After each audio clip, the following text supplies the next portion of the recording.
Thank you for spending a few minutes of your time today with National Foam. In this video, we're going to discuss 3 techniques for safely and effectively delivering foam to a fuel surface. The goal of any delivery is going to be delivering that foam in a method that causes the least disturbance to the fuel surface. So let's go ahead and jump right into the first video.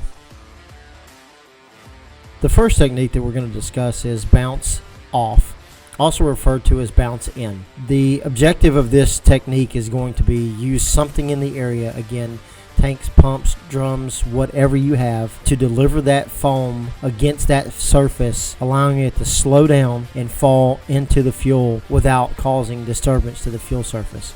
In this delivery, we've chosen a couple of objects in the pit.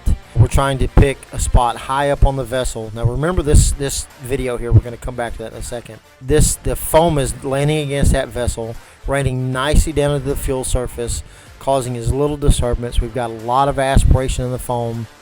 And the goal of using an object in there is going to be to aspirate that foam as well as slow its delivery down so we're not plunging the fuel surface and causing the fuel to move all over the place.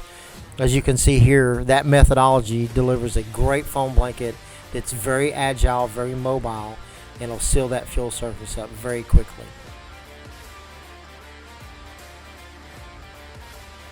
All right, let's go back in the video where we actually lowered our stream and caused a plunge effect. Something that we want to be really cautious of when we've selected our vessel, again, no matter what the vessel is that we keep our stream high enough on the vessel that we allow that foam to slow down and actually rain down into the surface or onto the surface. What we want to always avoid in this technique is any type of plunge or gouging of the fuel that would cause fuel disturbance and cause that fuel to be moved or aspirated. All those things are going to destroy that foam blanket, move that fuel, and cause other issues as you move forward. The next technique we're going to discuss is rain down. Just as it sounds, we're going to direct the stream above the fuel surface, allowing it to run out of forward momentum and gently fall to the fuel surface as aspirated finished foam. One of the things that you need to keep in mind is always use a spotter when you're using this technique or any foam delivery technique, as it's very hard to determine where that foam is actually falling into the fuel surface and what that delivery looks like. At this point, I've placed my fingers into the stream. The objective of using my fingers is to reduce the range of the stream, create additional aspiration, and just overall help the effectiveness of that stream to deliver a gentle, well aspirated foam blanket to the fuel surface. At this point in the video, we've changed to a JS10 nozzle. The JS10 nozzle is going to still be in the low expansion family of nozzles. However, as you can see here, my range is much decreased. It's going to deliver a very nice, thick, aspirated foam blanket on the higher end of the scale from a traditional handline nozzle.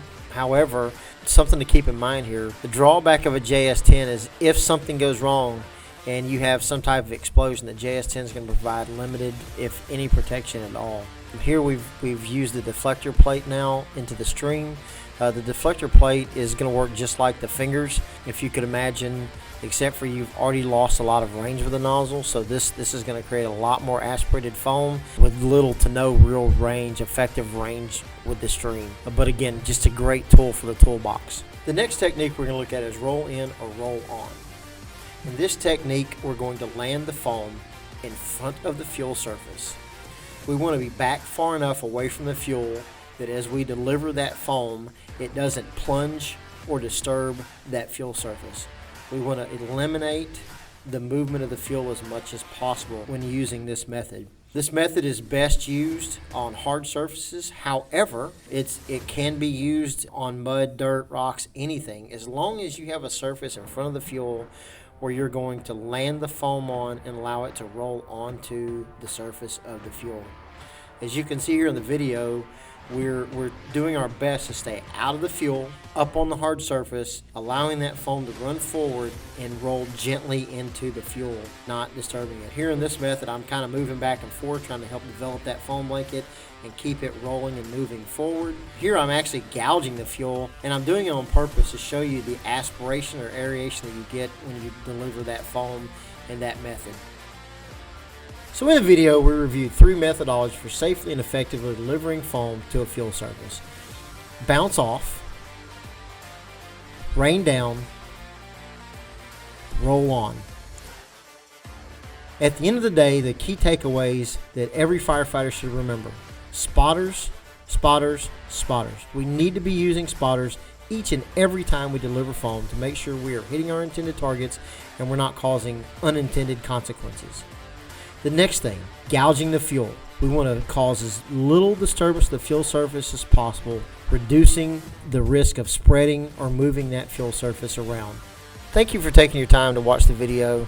If you have any questions in the future, please feel free to reach out to Nashville Foam. We'll be happy to help you.